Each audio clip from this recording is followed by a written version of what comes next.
کیا، جس نے اس کے مفاہیم کو اپنے سینوں میں بیٹھایا، دخل الجنت، وہ جنت میں داخل ہوگا۔ لیکن میرے بھائی یہ تو اس امت کا معاملہ ہے کہ 99 نام بتائے گئے ہیں۔ وہ 99 نام کون سے ہیں؟ بزرگوں نے الگ الگ اس کی تعبیرات لکھی۔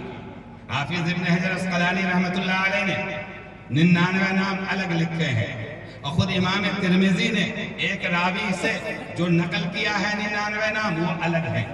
اب پتہ نہیں کتنے نام ہوں گے، وہ اللہ ہی جانتا ہے۔ ہمارے آقا نے فرمایا میں آپ سے ہر اس نام کے وسیلے سے مانگتا ہوں جو آپ نے سمیت بہ نفسک، جس کے ذریعے آپ نے اپنا نام رکھا، او علمتہ احدا من خلقک، یا کسی بھی مخلوق کو آپ نے وہ نام بتایا۔ دو چیزیں ہو گئی، او انزلتہ فی کتابک، یا اے اللہ آپ نے اپنے کسی کتاب میں اس صفت کو، اس نام کو نازل کیا ہے، یا نہ انسان کو بتایا نہ کسی کتاب میں نازل کیا، اور استحضرتہ فی علم الغیب عندک، اے اللہ آپ نے اپنے علم غیب میں اس نام کو ریزرو کر رکھا۔ اتنے سارے وسیلے دینے کے بعد، اتنی عاجزی کے بعد، اتنی نیاز مندی کے بعد مانگا کیا جا رہا ہے؟ میرے بھائی ذرا کان کھول کے سنیے گا اور یاد رکھیے گا اور اپنی نسلوں کو بتائیے گا کہ ہمارے آقا نے اتنی الہا کے ساتھ، اتنی زاری کے ساتھ، اتنی مسکنت کے ساتھ، اتنی بندگی کے ساتھ، اتنے وسیلوں کے ساتھ اپنے رب سے مانگا تو کیا مانگا؟ مانگا آپ نے اللہم اجعل القرآن الکریم ربیع قلبی، اے اللہ قرآن کریم کو میرے دل کی بہار بنا دیجیے، میرے دل کی رونق ہو قرآن کریم سے، میرے دل کی تازگی ہو قرآن کریم سے، وَنُورَ صَدْرِي، اور میرے سینے کا نور بنا دیجیے، وَجَلَاءَ حُزْنِي وَذَهَابَ غَمِّي، اور اس قرآن کریم سے میری تمام تکلیف کو دور فرما دیجئے، میرے سارے رنج و غم دور ہو جائیں اس قرآن کریم سے۔ یہ ہمارے آقا نے مانگا اپنے رب سے۔ میرے بھائی رسول اللہ صلی اللہ علیہ وسلم کی منقول دعاؤں میں یہ طویل دعا ہے، اس کے اندر رب سے جو مانگا جا رہا ہے وہ قرآن کریم کی محبت مانگی جا رہی ہے، قرآن کریم کی الفت ہے، قرآن کریم سے تعلق ہے۔ میرے بھائی کون سے لوگ ہیں ہم میں سے جن کو قرآن کریم دیکھ کر، اس کو سن کر، اس کو پڑھ کر دل کی دنیا بدل جاتی ہے؟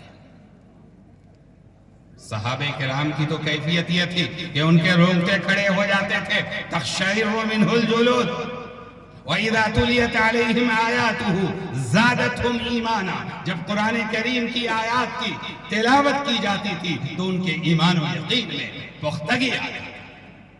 کیا ہمارے ایمان و یقین میں بھی پختگی آ رہی ہے؟ غور کرنے کی چیز ہے۔ اگر نہیں آ رہی ہے تو ہمیں اس کے لیے فکر مند ہونے کی ضرورت ہے۔ اہل قرآن سے محبت کرنا ہے، حاملین قرآن سے محبت کرنا ہے، یہ ہمارے ایمان کا تقاضا ہے۔ اس لیے کہ جب ہم ایمان کے الفاظ دہراتے ہیں تو یہ کہتے ہیں آمنت باللہ وملائکتہ وکتبہ، میں ایمان لایا اللہ پہ، اس کے فرشتوں پہ، اس کی کتابوں پر، اور کتاب میں اپنی اوریجنلٹی کے ساتھ، اپنی شکل کے ساتھ، اپنی مستقل بنیادوں کے ساتھ، بغیر کسی تبدیلی کے صرف اللہ کی کتاب قرآن کریم محفوظ ہے۔ لہذا ایمان کا تقاضا ہے، احترام کا تقاضا ہے کہ ہم قرآن کریم سے رشتہ جوڑنے والے بنیں۔ جہاں قرآن کریم کی تلاوت کی جا رہی ہے، جہاں قرآن کریم کے حفاظ تیار کیے جا رہے ہیں، جہاں یہ علماء تیار ہو رہے ہیں جو حاملین قرآن ہیں، جو مفسرین قرآن ہیں، جو قرآن کریم کے مفاہیم کو پوری دنیا میں عام کرنے والے ہیں، ان کی قدردانی ہونی چاہیے، ان کی پذیرائی ہونی چاہیے۔ میرے بھائی ہماری نسلیں قرآن کریم سے دور ہٹتی چلی جا رہی ہیں، اس لیے فرض کر لیجئے اپنے اوپر کہ ہم ضرور اپنے بچوں کو قرآن کریم کی تعلیم سے آراستہ کریں گے، ان کے عقائد کو، ان کے اعمال کو درست کرنے کی کوشش کی رہی ہے، ورنہ صورتحال بہت خراب ہے۔ ہماری نئی نسلیں تیزی کے ساتھ ڈر کا شکار ہو رہی ہیں۔ ایسی بھی رپورٹ ہے کہ بڑی تعداد میں ڈر کے انجیکشن لگائے جا رہے ہیں، ڈر کی، سوکھے نشہ کی مختلف قسمیں سماج کے اندر پھیل رہی ہیں. کون روکے گا اس کو؟ کیسے رکے گی یہ چیزیں؟ یہ چیزیں رکیں گی آپ کی بیداری کے ذریعے. جب آپ بیدار ہوں گے. اللہ کے رسول صلی اللہ علیہ وسلم نے ایک ایسا مثالی سماج تعمیر کیا تھا جس میں نشے کی کوئی جگہ نہیں تھی، جس میں بے پردگی کی کوئی جگہ نہیں تھی، جس میں بے حیائی کی کوئی جگہ نہیں تھی. میرے بھائی، جب نشہ ہوگا تو بے حیائی بھی ہوگی، جب نشہ ہوگا تو بے پردگی بھی ہوگی، جب نشہ ہوگا تو عزت و آبرو بھی تار تار ہوں گے. اللہ کے رسول صلی اللہ علیہ وسلم نے جو ایک اسلامی معاشرہ قائم کیا، اس کی جو بنیادیں تھی اس میں تھا ایک حیادار معاشرہ، نشہ مکت سماج. آج سے 1400 سال پہلے حضرت رسول اللہ صلی اللہ علیہ وسلم نے جو فرمایا تھا، ہمارے ملک کے معماروں نے اس چیز کو محسوس کیا. اس ملک کے اندر جو سمویدھان ہے، بھارت کا کانسٹیٹیوشن، اس کے اندر باضابطہ دفعات ہیں جس میں ہدایات دی گئی ہیں. اس میں ایک ایسے ملک کا خواب دیکھا گیا ہے جس میں نشے کی کوئی جگہ نہیں. تو میرے بھائی، آئیے ہم اپنے بچوں کو دینی تعلیم سے آراستہ کریں. ہم میں سے ہمارے سماج کا ہر بچہ قرآن کریم کا پڑھنے والا بنے، رسول اللہ کی سیرت کا پڑھنے والا بنے، اپنی تہذیب، کلچر اور سنسکرتی کی حفاظت کرنے والے بنے. آنے والے ماہ و سال بڑے خطرناک ہونے والے ہیں. مختلف شرکیہ ترانے مسلط کیے جا رہے ہیں. زبردستی اس کو پڑھوانے کے لیے آرڈیننس نافذ کیے جا رہے ہیں.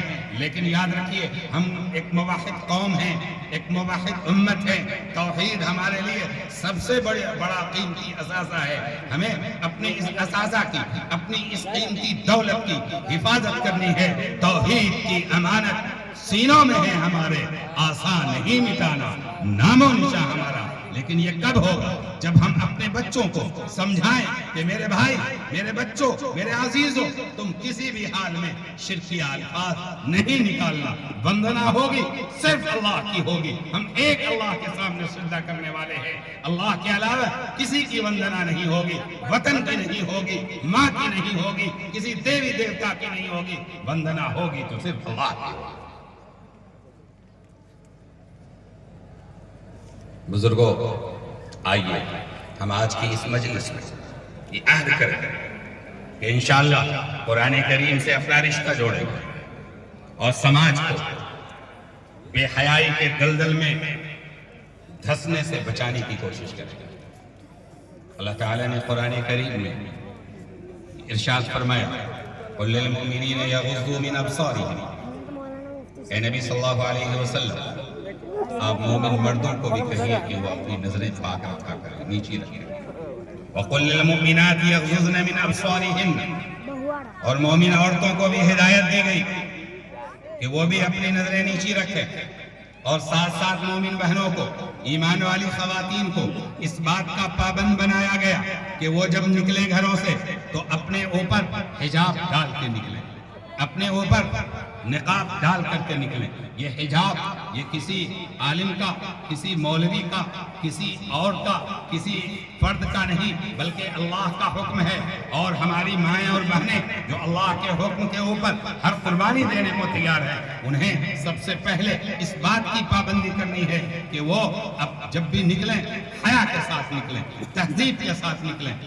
رسول اللہ صلی اللہ علیہ وسلم نے ارشاد فرمایا، الحیاء شعبۃ من الایمان، کہ حیا ایمان کا سب سے مضبوط شعبہ ہے.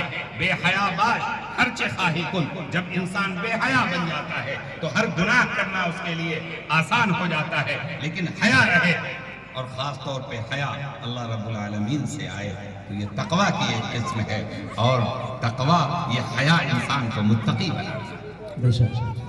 اس لیے ہم اپنی بہنوں سے کہیں گے کہ یہ فیشن کا کلچر، یہ کلچر جو یورپ سے آ رہا ہے، یہ امپورٹڈ چیزیں، اس سے پرہیز کریں اور اپنے کو ایک مثالی مومنہ خاتون.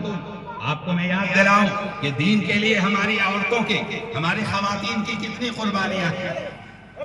رسول اللہ صلی اللہ علیہ وسلم کی دعوت پہ لبیک کہنے والی سب سے پہلے ایک خاتون تھی جس کو تاریخ حضرت سیدہ خدیجہ الکبریٰ کے نام سے جانتی ہے، اور دین اسلام کے نام پہ شہادت پیش کرنے والی یہ بھی ایک خاتون تھی، حضرت سیدہ سمیہ رضی اللہ تعالیٰ، اور اس کے علاوہ ایک بڑی تعداد جنہوں نے اپنا سب کچھ لٹا دیا دین اسلام کے لیے۔ تو آج کے زمانے میں اپنے اس کی، اپنے سماج کی، اپنے آنے والے نسلوں کے مستقبل کے تحفظ کے لیے ہم پر لازم ہے کہ ہم ایک حیادار معاشرے کی تعمیر کریں، حجاب کے کلچر کو اپنائیں، نظریں نیچی رکھیں، نظریں پاکیزہ رکھیں۔ صرف خیالات پاکیزہ رکھنے سے نہیں ہوتا ہے، بلکہ عملی طور پہ بھی اقدامات کرنے ہیں، خیالات بھی پاکیزہ رکھنا ہے، اور شیطان کے مکر و فریب سے بھی بچنا ہے۔ آئیے ہم دعا کریں اللہ رب العالمین ہمیں اپنی مرضیات پہ عمل کرنے کی توفیق عطا فرمائے، قرآن کریم سے ہمارا رشتہ مضبوط ہو، اس کے لیے ہمیں اقدامات کرنے کی توفیق عطا فرمائے، اور ہر شر سے اللہ تعالیٰ ہم سب کی حفاظت فرمائے۔ وآخر دعوانا الحمدللہ رب العالمین۔ ماشاءاللہ۔